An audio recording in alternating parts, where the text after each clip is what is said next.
నమస్తే Devi, welcome to story board. పశ్చిమాసియాలో శాంతి భ్రాంతిగానే మిగిలితే తాత్కాలికంగా అయిన కాల్పుల విరమణ కుదిరిందని సంతోషించేలోపే ఇజ్రాయెల్ లెబనాన్ పై భీకర దాడులు చేసింది. అదేమంటే శాంతి ప్రణాళికలో లెబనాన్ లేదని నెతన్యాహు చావు కబురు చల్లగా చెప్పారు. ఈ ప్రకటనను అమెరికా సమర్థించగా ఇరాన్ మాత్రం తీవ్రంగా ఖండించింది. తొండాట కుదరదంటూ హర్మూజ్ను మళ్లీ మూసేయడం ప్రపంచానికి టెన్షన్ పెంచుతోంది. పశ్చిమాసియాలో యుద్ధం ఆగకుండా కొనసాగుతోంది. ఓవైపు అమెరికా మాటను గౌరవిస్తామంటూనే మరోవైపు లెబనాన్ దారుణంగా దెబ్బతీసిన ఇజ్రాయెల్ పైగా హెజ్బొల్లాల ప్రాబల్యం లేని ప్రాంతాల్లో దాడులు చేయడం కొత్త అనుమానాలకు తావిస్తోంది. ప్రపంచాన్ని తగలబెట్టైనా సరే గ్రేటర్ ఇజ్రాయెల్ సాధించాలనే నెతన్యాహు దురాశ అన్ని దేశాలకు ఊహించని ముప్పు తెచ్చిపెడుతోంది. పశ్చిమాసియాలో యుద్ధం ఆగలేదు, ఇంకా కొనసాగుతూనే ఉంది. తాత్కాలిక కాల్పుల విరమణ కనీసం 3 నాళ్ల ముచ్చటగా కూడా మిగల్లేదు. కొన్ని గంటలు కూడా విరామం ఇవ్వకుండా మళ్లీ దాడులు మొదలయ్యాయి. ఇప్పటిదాకా ట్రంప్ అహంకారంతో విర్రవీగితే ఇప్పుడు నెతన్యాహు అసలు బుద్ధి బయటపెడుతున్నారు. ఊహించని విధంగా లెబనాన్పై బీభత్సమైన దాడులు చేసిన ఇజ్రాయెల్ అనూహ్యంగా హెజ్బొల్లా ప్రాబల్యం లేని ప్రాంతాల్ని టార్గెట్ చేయడం చర్చనీయాంశంగా మారింది. ఇరాన్ ప్రతిపాదించిన తన 10 సూత్రాల శాంతి ప్రణాళికలో తమ మిత్రదేశాలపై కూడా దాడులు చేయకూడదని ఒక ప్రధాన షరతును విధించింది. అయితే ఇజ్రాయెల్ మాత్రం ఈ షరతును ఏమాత్రం పట్టించుకోకుండా దక్షిణ లెబనాన్లోని ప్రధాన నగరాలు లక్ష్యంగా ఐడీఎఫ్ దళాలతో భీకర దాడులు చేస్తోంది. కాల్పుల విరమణ చర్చలు జరుగుతున్నప్పటికీ లెబనాన్ సరిహద్దుల్లో ఇజ్రాయెల్ తన సైనిక చర్యలను మరింత ఉధృతం చేయడం కొత్త అనుమానాలకు తావిచ్చేలా ఉంది. ఇరాన్తో అమెరికా కాల్పుల విరమణ ఒప్పందం తర్వాత కూడా లెబనాన్పై ఇజ్రాయెల్ భీకర దాడులు చేసింది. దీనిపై ఆ దేశ ప్రధాని నెతన్యాహు స్పందించారు. కాల్పుల విరమణ లెబనాన్కు వర్తించదని, లెబనాన్ సంధిలో భాగం కాదని అన్నారు. హెజ్బొల్లాపై దాడులు కొనసాగిస్తామని స్పష్టం చేశారు. ఇరాన్తో యుద్ధంలో పెద్ద ఎత్తున తాము లక్ష్యాలను సాధించినట్లు చెప్పారు. ఎన్నడూ లేని విధంగా ఇరాన్ బలహీనపడిందన్నారు. ఇజ్రాయెల్ మొదటి నుంచి పశ్చిమాసియాలో అశాంతికి మూల కారణంగా ఉంది. ట్రంప్ ని బలవంతంగా యుద్ధంలోకి దింపిన నెతన్యాహుకి కాల్పుల విరమణ సుతరాము ఇష్టం లేదు అనేది బహిరంగ రహస్యమే. కాకపోతే పైకి ట్రంప్ ని ఖండించలేక లోపాయికారిగా సంధికి తూట్లు పొడుస్తున్నారు. అందుకే గతానికి భిన్నంగా హెజ్బొల్లాల ప్రాబల్యం లేని లెబనాన్ ప్రాంతాల్లో కూడా దాడులు చేశారు. అందులోనూ 1982 తర్వాత అంతటి భీకర దాడులు చేయడం ఉద్దేశపూర్వకమని ప్రత్యేకంగా చెప్పాల్సిన పనిలేదు. ప్రస్తుతం నేతన్యాహుని చూస్తూ ఉంటే ప్రపంచం ఏవైపోయినా పర్లేదు, నా సొంత లక్ష్యాలు నెరవేరాల్సిందే అన్నట్లుగా ఆయన వైఖరుంది. అంతెందుకు, కాల్పుల విరమణ తర్వాత కూడా ప్రపంచ దేశాలన్నీ ఊపిరి పీల్చుకుంటే ఇజ్రాయెల్ మాత్రం తమ చిరకాల శత్రువు ఖమేనీని చంపేశామని అంతర్గతంగా చర్చించుకుంది. ఇప్పుడు మరో లక్ష్యమైన గ్రేటర్ ఇజ్రాయెల్ కోసం వేగంగా అడుగులు వేస్తోంది. పైకి హెజ్బొల్లా మూలాలు పెకిలిస్తామని చెప్తూ లోపాయికారిగా ఈ లక్ష్యం కోసమే పనిచేస్తోంది. ఈ సంగతి తెలిసే లెబనాన్ సర్కార్ ఇజ్రాయెల్ వైఖరిని తీవ్రంగా తప్పుబడుతోంది. ఇరాన్ కూడా అందుకే తీవ్రంగా స్పందించాల్సి వచ్చింది. ఈ సంగతి ట్రంప్ కు తెలిసినా ఎప్పట్లాగే నెతన్యాహుకు వంతపాడుతున్నారనే విమర్శలొస్తున్నాయి. మొత్తం మీద ఇజ్రాయెల్ యుద్ధ దాహానికి, సొంత లక్ష్యాల సాధనకు ప్రపంచమంతా ఇంధన ముప్పుని, సరఫరా సంక్షోభాన్ని ఎదుర్కోక తప్పదని తేలిపోయింది. ఇప్పటిదాకా ట్రంప్ పై ఒత్తిడి తెస్తూ వచ్చిన ప్రపంచ దేశాలు ఇక నెతన్యాహుని టార్గెట్ చేయాల్సిన అవసరం కనిపిస్తోంది. నెతన్యాహు టెంపరితనానికి అడ్డుకట్ట వేయకపోతే రాబోయే రోజుల్లో మరింత భయానక పరిణామాలు తప్పేలా లేవు. పశ్చిమాసియా యుద్ధంలో ఇజ్రాయెల్ మొదటి నుంచి విజయవంతంగా అమెరికాని తప్పుదోవ పట్టించింది. ఈ కారణంగానే ట్రంప్ పదే పదే కాల్పుల విరమణ ప్రతిపాదన తీసుకొచ్చారు. అప్పుడు కూడా నెతన్యాహు వారించే ప్రయత్నం చేస్తే ఆయనపై ట్రంప్ సీరియస్ అయ్యారని కూడా చెప్తున్నారు. ఆ కారణంగానే అమెరికాని వదిలేసి ఇజ్రాయెల్ తన సొంత వ్యూహాల అమలు దిశగా పనిచేస్తోంది. నెతన్యాహు కోసం ట్రంప్ ప్రపంచవ్యాప్తంగా వ్యతిరేకతని కొని తెచ్చుకుంటూ ఉంటే నెతన్యాహు మాత్రం ట్రంప్ పరువు మరింతగా తీయడానికి చేస్తున్న ప్రయత్నాలు అమెరికాకు మరింత మంటెక్కిస్తున్నాయి. అయినా సరే ఇజ్రాయెల్ను ఇప్పటికిప్పుడు ఏవీ చేయలేని స్థితిలో ఉన్న ట్రంప్ చేసేది లేక ఇజ్రాయెల్పై ఉన్న కోపాన్ని ఇరాన్పై చూపిస్తున్నారని చర్చ జరుగుతోంది. నిజానికి లెబనాన్పై ఇజ్రాయెల్ దాడులు కొత్త కాదు. కానీ ఇప్పటిదాకా ఓ స్థాయిలో దాడులు చేసిన ఇజ్రాయెల్ ఉన్నట్టుండి మరో స్థాయిలో విరుచుకుపడ్డం నెతన్యాహు దురుద్దేశాన్ని స్పష్టంగా చాటుతోంది. సరిగ్గా కాల్పుల విరమణ జరిగిన రోజే నెతన్యాహు లెబనాన్కు తీవ్రమైన చేదు అనుభవం మిగిల్చారు. ఇరాన్కు ట్రంప్ చెప్పిన కాళరాత్రి తప్పిందనుకుంటే లెబనాన్కు ఎవరు ఊహించని భయానక నష్టం ఇజ్రాయెల్ మూలంగా సంభవించింది. ఇక్కడ ఇరాన్ స్పందనకు కూడా చాలా విలువుంది. ఎందుకంటే లెబనాన్ భద్రత ఇరాన్ భద్రతతో ముడిపడి ఉంది. లెబనాన్ ఇరాన్కు పొరుగు దేశం. పొరుగున యుద్ధం జరుగుతూ ఉంటే ఇరాన్ ప్రశాంతంగా ఉండడం కుదిరే పని కాదు. పైగా ఇజ్రాయెల్ ఉమ్మడి శత్రువు. ఇలా భీకరంగా లెబనాన్పై విరుచుకుపడుతూనే అడపాదడపా ఇరాన్ను టార్గెట్ చేయకూడదు అనేం లేదు. అదే జరిగితే ఇరాన్కు మరింత నష్టం తప్పదు. అందుకే లెబనాన్ తమకు ఉమ్మడిగా కాల్పుల విరమణ జరగాలని, విరమణ అంటే అన్ని రకాలుగా అన్ని వైపుల నుంచి ఉండాల్సిందేనని ఇరాన్ పట్టుబడుతోంది. కానీ దీనికి అమెరికా, ఇజ్రాయెల్ వక్రభాష్యం చెప్తూ మరోసారి శాంతిని సందిగ్ధంలో పడేశారు. అసలు శాశ్వత శాంతి కోసం చర్చలు మొదలు కావడానికి ముందే యుఎస్, ఇజ్రాయెల్ ఇలా వ్యవహరిస్తే ఇక చర్చల్లో ఏం చేస్తారోనని ఇరాన్ సందేహిస్తే ఆ దేశాన్ని ఎవరూ తప్పుబట్టలేరు. ప్రస్తుత సంక్షోభ పరిస్థితుల్లో పరస్పర నమ్మకమే శాంతికి పునాదవుతుంది. అలాంటి నమ్మకం కలిగేలా రెండు పక్షాలు బాధ్యతగా వ్యవహరించాలి. అంతేకాని పేరుకే తాత్కాలిక కాల్పుల విరమణ ఒప్పందం కుదుర్చుకుని మామూలుగా పరస్పర హెచ్చరికలు, బెదిరింపులు చేస్తే ఇక సయోధ్య మిథ్యగానే మారిపోయే ప్రమాదం లేకపోలేదు. ఇప్పటిదాకా మధ్యవర్తిత్వ ఘనత తమదేనని గొప్పలు చెప్పుకున్న పాకిస్తాన్కు ఇప్పుడు వరుస షాకులు తగులుతున్నాయి. ఇప్పటికే పాక్ను తీసిపారేసిన ఇరుపక్షాలు ఇప్పుడు కాల్పుల విరమణలో సందిగ్ధానికి ఆ దేశమే కారణమని ఆరోపిస్తున్నాయి. ఇరాన్ అయితే మరో అడుగు ముందుకేసి తామిచ్చిన పాయింట్లలో పాకిస్తాన్ మార్పులు చేసి అమెరికాకి ఇచ్చుంటుందని అనుమానిస్తోంది. అమెరికా, ఇరాన్ మధ్య పాక్ డీల్ కుదుర్చుకుందని తెలిసిన దగ్గర నుంచి కొన్ని దేశాలు అనుమానం వ్యక్తం చేస్తూనే ఉన్నాయి. చివరకు వాటి అనుమానమే నిజమైంది. తాత్కాలిక కాల్పుల విరమణ తమ ఘనతేనని పాక్ ప్రచారం చేసుకున్న మొదట అమెరికా, తర్వాత ఇరాన్ దాని గాలి తీసేశాయి. కానీ ఇప్పుడు ఆగని యుద్ధానికి పాక్ నిర్వాకమే అసలు కారణమని తేలిపోయింది. పాకిస్తాన్ను తాము విశ్వసించలేమని, అమెరికా తన స్వప్రయోజనాల కోసం దాని మధ్యవర్తిత్వాన్ని ఉపయోగించుకోవాలని నిర్ణయించుకుందని ఇజ్రాయెల్ చెప్తోంది. ఈ సందర్భంగా ఖతార్, తుర్కీ వంటి సమస్యాత్మక దేశాల ద్వారా హమాస్తో అమెరికా కుదుర్చుకున్న ఒప్పందం గురించి ఆ దేశం ప్రస్తావించింది. ఇరాన్లో తామనుకున్న లక్ష్యాలు సాధించేందుకు యుఎస్ సమన్వయంతో ముందుకు సాగడం తమకు చాలా ముఖ్యమని చెప్పింది. పశ్చిమాసియా యుద్ధంలో పాక్ మధ్యవర్తిత్వంపై విమర్శలు వెల్లువెత్తుతున్నాయి. లెబనాన్ విషయంలో స్పష్టత లేకపోవడంతోనే మరోసారి ఉద్రిక్తతలు తలెత్తడమే ఇందుకు కారణంగా తెలుస్తోంది. లెబనాన్కు కూడా కాల్పుల విరమణ వర్తిస్తుందని పాక్ తొలుత ప్రకటించగా ఆ మాట చెప్పడానికి పాక్కు ఏ అర్హత ఉందంటూ ఇజ్రాయెల్ ఆగ్రహం వ్యక్తం చేసింది. అదే సమయంలో ఇటు అమెరికా కూడా లెబనాన్కు ఒప్పందం వర్తించబోదని తేల్చేసింది.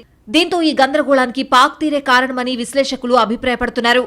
ఇరాన్, అమెరికా తమను నమ్ముతున్నాయని పాక్ అంటోంది. అయితే ఇరాన్ మాత్రం పాక్ ప్రయత్నాలను ప్రశంసిస్తూనే మధ్యవర్తిత్వాన్ని మాత్రం ఒప్పుకోవడలేదు. పాకిస్తాన్ ప్రధాని షెహబాజ్ షరీఫ్ ఇస్లామాబాద్లో జరగబోయే చర్చలకు అమెరికా, ఇరాన్ ప్రతినిధులను ఆహ్వానించారు. ఇరాన్, అమెరికా మిత్రదేశాలు తక్షణ కాల్పుల విరమణకు అంగీకరించాయి. శాంతి చర్చలు విజయవంతమవుతాయని ఆశిస్తున్నాం అని ఆయన సోషల్ మీడియా వేదికలో పోస్ట్ చేశారు. సౌదీ, టర్కీ, ఈజిప్ట్ విదేశాంగ మంత్రులకు సైతం ఈ సమావేశానికి ఆహ్వానం వెళ్లింది. అయితే చర్చలు శుక్రవారం కాదు, శనివారం జరుగుతాయని అమెరికా అధ్యక్ష భవనం వైట్ హౌస్ ఓ ప్రకటన రిలీజ్ చేసింది. ఇరాన్, అమెరికా మధ్య కుదిరిన కాల్పుల విరమణ ఒప్పందం వెనుక అసలు కథ ఇప్పుడు వెలుగులోకొచ్చింది. మిత్రదేశంగా ఇరాన్ను ఒప్పించినట్లు కనిపిస్తున్న పాకిస్తాన్ నిజానికి అమెరికా చెప్పినట్లే ఆడిందని అంతర్జాతీయ నివేదికలు స్పష్టం చేస్తున్నాయి. ఈ మొత్తం వ్యవహారంలో పాక్ కేవలం అగ్రరాజ్యం ఆదేశాలను అమలు చేసే ఒక మధ్యవర్తిగా మాత్రమే వ్యవహరించిందని, ఇది ఇరాన్కు చేసిన ద్రోహమని విశ్లేషకులు అభిప్రాయపడుతున్నారు. ఏప్రిల్ 7న ఇరాన్పై దాడి చేస్తానని అమెరికా అధ్యక్షుడు డొనాల్డ్ ట్రంప్ ప్రకటించినప్పటికీ వైట్ హౌస్ అధికారులు మాత్రం యుద్ధం కంటే చర్చలే మేలని భావించారు. ఇందుకోసం ఇరాన్కు పొరుగు దేశమైన పాకిస్తాన్ను ఒక ఆయుధంగా వాడుకున్నారు. నిజానికి ఈ యుద్ధంలో టెహ్రాన్ పాకిస్తాన్పై ఒక్క దాడి కూడా చేయలేదు. అలాగే పాకిస్తాన్ ఇరాన్కు పొరుగు దేశం. అందుకే అమెరికాకు పాక్ తప్ప వేరే ఆప్షన్ లేకుండా పోయింది. పాక్ ప్రధాని షెహబాజ్ షరీఫ్ సోషల్ మీడియాలో చేసిన పోస్ట్ కూడా స్వతంత్రంగా చేసింది కాదని ఇప్పటికే తేలిపోయింది. ఆ పోస్ట్ యొక్క డ్రాఫ్ట్ ను కూడా వైట్ హౌస్ ఆమోదించిన తర్వాతే ఆయన పంచుకున్నారని విమర్శలొచ్చాయి. ఇస్లామాబాద్ లో చర్చల వేదిక వెనుక అమెరికాకు రెండు స్పష్టమైన లక్ష్యాలు ఉన్నాయని విశ్లేషకులు అభిప్రాయపడుతున్నారు. పాకిస్తాన్ ద్వారా ఇరాన్పై మరింత ఒత్తిడి పెంచడం ఒకటైతే, పశ్చిమాసియా రాజకీయాల్లో పాకిస్తాన్కు ప్రాధాన్యత కల్పించి దానిని తన వైపు తిప్పుకోవడం రెండు లక్ష్యంగా చెప్తున్నారు. ఈ పరిణామాలపై ఇరాన్ అధికారికంగా పాకిస్తాన్ను నిందించినప్పటికీ ఆ దేశ విదేశాంగ మంత్రి చేసిన వ్యాఖ్యలు ఇప్పుడు కలకలం రేపుతున్నాయి. పాక్ ప్రధాని షెహబాజ్ షరీఫ్ హామీ ఇచ్చినట్లుగా లెబనాన్పై దాడులు ఆగకపోవడంతో పాక్ మాటలను ఇరాన్ నమ్మడం లేదని స్పష్టమవుతోంది. మొత్తానికి ఇరాన్తో ఉన్న స్నేహబంధం కంటే అమెరికా ప్రయోజనాలకే పాకిస్తాన్ పెద్దపీట వేసిందన్న చర్చ ఇప్పుడు అంతర్జాతీయ దౌత్య వర్గాల్లో జోరుగా సాగుతోంది. అంతా అయిపోతోంది, మన ఆశలపై నీళ్లు పడుతున్నాయి, మన అంచనాలు తలకిందులవుతున్నాయి, మళ్లీ మనకు శాంతి కరువయ్యే పరిస్థితి కనిపిస్తోంది. దీనంతటికీ కారణం పాకిస్తాన్. అసలేమైందో ఏపీ, తెలంగాణలో ఉన్న మనం తెలుసుకుని తీరాలి. ప్రపంచం మొత్తం మళ్లీ టెన్షన్లో పడింది. కారణం అమెరికా ఇరాన్ చర్చలు ఒక్కసారిగా గందరగోళంలో పడ్డాయి. లెబనాన్పై ఇజ్రాయెల్ దాడులు ఆపితేనే చర్చలు జరుపుతామని ఇరాన్ చెప్పేసింది. ట్రంప్ ఇరాన్ 10 పాయింట్ల ప్రతిపాదనలను చెత్తబుట్టలో వేశారని వైట్ హౌస్ చెప్పింది. ఇరాన్ పంపిన 10 ప్రతిపాదనల్లో పాకిస్తాన్ సైలెంట్ గా కొన్ని ప్రతిపాదనలను మార్చేసిందని, అలా మార్చిన ప్రతిపాదనల లిస్టును అమెరికాకు పంపిందనే వార్త కలకలం రేపుతోంది. ఆ మార్పులు చేసిన వాటిలో లెబనాన్, ఇరాక్ పై ఇజ్రాయెల్ దాడుల అంశం లేదని చెప్తున్నారు. అందుకే ట్రంప్ ఆ ప్రతిపాదనలకు ఒప్పుకున్నారని అంటున్నారు. తాజాగా లెబనాన్ పై ఇజ్రాయెల్ దాడులు చేస్తూ ఉండడంతో ఇరాన్ మండిపడింది. తమ ప్రతిపాదనలో ఈ అంశం కూడా ఉంది అని చెప్పింది. ఈ అంశం లేదు అని అమెరికా చెప్తోంది. ఇజ్రాయెల్ ప్రధాని నెతన్యాహు కూడా లేదని చెప్పారు. దాంతో చర్చల్లో గందరగోళం ఏర్పడింది. ఇప్పుడు పాకిస్తాన్ తమను మోసం చేసిందని అటు అమెరికా ఇటు ఇరాన్ భావిస్తున్నాయి. రెండు దేశాలు పాకిస్తాన్పై అసహనంతో ఉన్నాయి. ఈ పరిస్థితిలో చర్చలు ముందుకు సాగేలా లేవు. ఎందుకంటే తాజాగా అమెరికా ప్రతిపాదనలను పాకిస్తాన్ బయటపెట్టింది. వాటిలో చర్చలు కొనసాగించేందుకు హర్మూజ్ జలసంధిని తెరిచి ఉంచాలనే డిమాండ్ ఉంది. దీన్ని ఇరాన్ అంగీకరించేలా లేదు. చర్చల తర్వాతే జలసంధిని ఓపెన్ చేయాలా వద్దా అనే నిర్ణయం తీసుకునే ఉద్దేశంతో ఇరాన్ ఉంది. ప్రస్తుతం జలసంధి ఓపెన్ గా అయితే లేదు. లెబనాన్పై ఇజ్రాయెల్ దాడులపై ఇరాన్ మండిపడింది. హార్మూజ్ను వెంటనే మూసేసింది. కాల్పుల విరమణ షరతులు ఉల్లంఘిస్తే ధీటుగా బదిలిస్తామని వార్నింగ్ ఇచ్చింది. ఇటు ట్రంప్ కూడా తగ్గేది లేదన్నాడు. అమెరికా సైన్యం దేనికైనా సిద్ధంగానే ఉందని కుండబద్దలు కొట్టారు.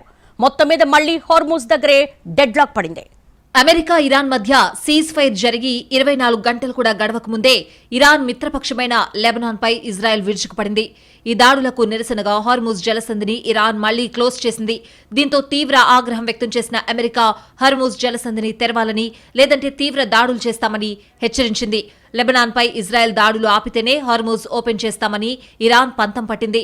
ఈ పరిణామాలతో పశ్చిమాసియా వార్ ఎపిసోడ్ మళ్లీ మొదటికొచ్చింది. చివరకు చర్చల తేదీని కూడా ఏప్రిల్ 10 నుండి ఏప్రిల్ 11కి మార్చాయి అమెరికా, ఇరాన్. ఈ చర్చలు ఇప్పట్లో సెట్ అయ్యే పరిస్థితి లేదు అనేది కొత్తగా వినిపిస్తున్న మాట. అంటే మన కష్టాలు అప్పుడే తీరవు. మన వంటింట్లో గ్యాస్ కోసం మనం మరికొంతకాలం వెయిట్ చేయాల్సిందే. మన పెట్రోల్ బంకుల్లో ఇబ్బందులు ఇంకా కొంతకాలం కొనసాగుతాయని అనుకోవచ్చు. ఇప్పుడు మరో కొత్త సమస్య వచ్చింది. అమెరికా బలగాల్ని ఇరాన్ సరిహద్దుల నుంచి వెనక్కి తెచ్చుకోవాలి అనుకున్న ట్రంప్ మళ్లీ మాట మార్చారు. బలగాలన్నీ అక్కడ ఉండాలని, ఎక్కడి వారు అక్కడే ఉండాలని తాజాగా ఆదేశించారు. కాబట్టి గల్ఫ్ దేశాల్లో అమెరికా స్థావరాల దగ్గర, ఇరాన్ సరిహద్దుల్లో, సముద్రంలో అన్ని చోట్ల అమెరికా సైన్యం అక్కడే ఉండనుంది. యుద్ధ నౌకలు, వార్ జెట్లు కూడా అక్కడే ఉంటాయి. చర్చలు ఫలించే వరకు అక్కడే ఉండాలని ట్రంప్ ఆదేశించారు. ఇరాన్, ఇజ్రాయెల్ మధ్య ఉద్రిక్త పరిస్థితులు కొనసాగుతున్న సమయంలో తాత్కాలిక కాల్పుల విరమణ ఒప్పందంపై కొత్త వివాదం తలెత్తింది.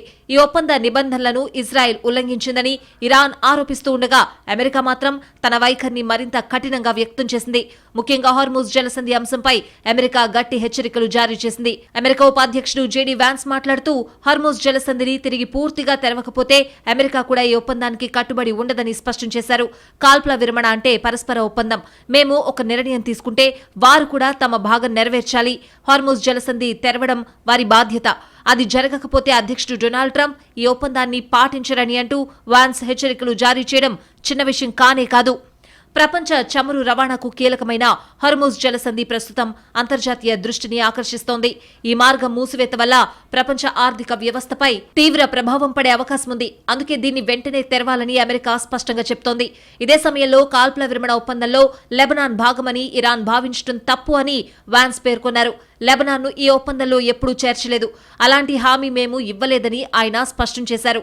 మేము ఇరాన్ను తుడిచిపెట్టేసే స్థితిలో ఉండి కూడా హార్మూజ్ కోసమే సయోధ్యకు ఓకే చెప్పాము అనేది ట్రంప్ భావన.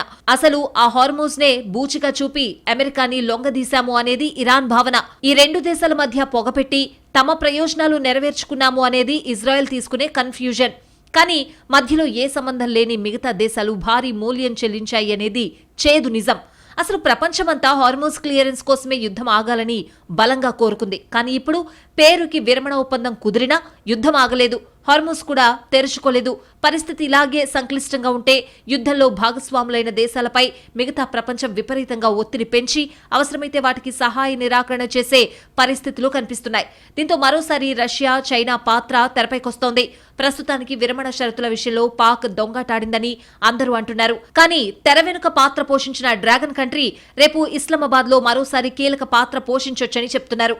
రష్యా అధ్యక్షుడు పుతిన్ కూడా కలగజేసుకుని అయిందేదో అయిపోయింది, ఇకనైనా శాంతించండి అని అటు ట్రంప్ కు ఇటు ఇరాన్ కు చెప్పే అవకాశాలు చాలా ఉన్నాయి. అదే సమయంలో ఇప్పుడు నెతన్యాహుకు నచ్చజెప్పేవారెవరు అనేది అసలు ప్రశ్న. ఎందుకంటే నెతన్యాహుని ఇలాగే వదిలేస్తే ఆగని యుద్ధం కాస్త అంతంలేని యుద్ధంగా మారడానికి ఎక్కువ సమయం పట్టదు. ఇక్కడ దేశాలు యుద్ధాలు చేయొచ్చు, ఎవరి లక్ష్యాలు వారికి ఉండొచ్చు, ఎవరి ప్రయోజనాలు వారికి ముఖ్యం కావచ్చు, ఎవరూ కాదనడం లేదు. కానీ అందుకోసం మిగతా ప్రపంచాన్ని బలిపెడతామనే పోకడే ప్రమాదకరం, తీవ్ర అభ్యంతరకరం. అమెరికా అహంకారంతోనే పశ్చిమాసియా సంక్షోభం వచ్చింది. ఇజ్రాయెల్ తానా అంటే తందానా అనడం ట్రంప్ తప్పే అనడంలో సందేహం లేదు. అలాగే ఇరాన్ తప్పనిసరి పరిస్థితుల్లోనే హార్మోజ్ ను మూసేసింది. అసలు ఇరాన్ హార్మోజ్ ను మూసేయకుండా ఉంటే అమెరికా ముందు ఇన్ని రోజులు ఆ దేశం నిలిచేదా అనేది కీలక ప్రశ్న. ఇలా అన్ని వైపులా జరిగిన తప్పుల్ని సరిచేయాల్సిన అవసరం ఉంది. అలాంటిది ఈ తరుణంలో కూడా తప్పులు దిద్దుకోకుండా మూడో పక్షం చేసే తప్పుల్ని ఆసరాగా తీసుకుని తాము తప్పులు చేస్తామని మళ్లీ అందరూ తెగబడితే పరిస్థితి మొదటికొస్తుంది. శాంతి భ్రాంతి అవుతుంది. ఇక ఇస్లామాబాద్ చర్చలకు విలువే ఉండదు. మొత్తం మీద పశ్చిమాసియా యుద్ధం ఆరంభం నుంచి అయోమయం మధ్య కొనసాగుతోంది. విచిత్రం ఏంటంటే యుద్ధం, విరమణ, శాంతి అన్నీ సందిగ్ధంలోనే ఉన్నాయి. చివరకు ఏం జరుగుతుంది అనేది మరింత గందరగోళానికి దారితీస్తోంది. చివరకు హార్మూజ్ దగ్గర ఇరాన్ కంట్రోల్ కూడా చాలా సంక్లిష్టంగా ఉంది. 4 అంశాల ప్రాతిపదికన నౌకలకు అనుమతిస్తున్న ఇరాన్ కొత్తగా టోల్ వసూలు ప్రతిపాదన కూడా పెట్టడం ప్రపంచ దేశాలన్నింటికీ కంటి మీద కునుకు లేకుండా చేస్తోంది. అయితే ఇరాన్ అంతం కావాలి, లేకపోతే అమెరికా తోక ముడవాలి. అంతేకాని మధ్యలో ప్రపంచ దేశాల్ని ఇబ్బంది పెట్టడం, ఆర్థిక వ్యవస్థల్ని కల్లోలపరచడం పశ్చిమాసియా యుద్ధాన్ని ప్రపంచ సంక్షోభంగా మార్చిన విషయం. చివరకు సంక్షోభం ప్రభావాన్ని స్వయంగా అనుభవించిన దేశాలు కూడా మళ్లీ ఆ సంక్షోభాన్ని కొనసాగిస్తామని బీరాలు పలకడం, పరస్పర సవాళ్లతో తలపడాలని చూడడం ఖచ్చితంగా బాధ్యతారాహిత్యమే.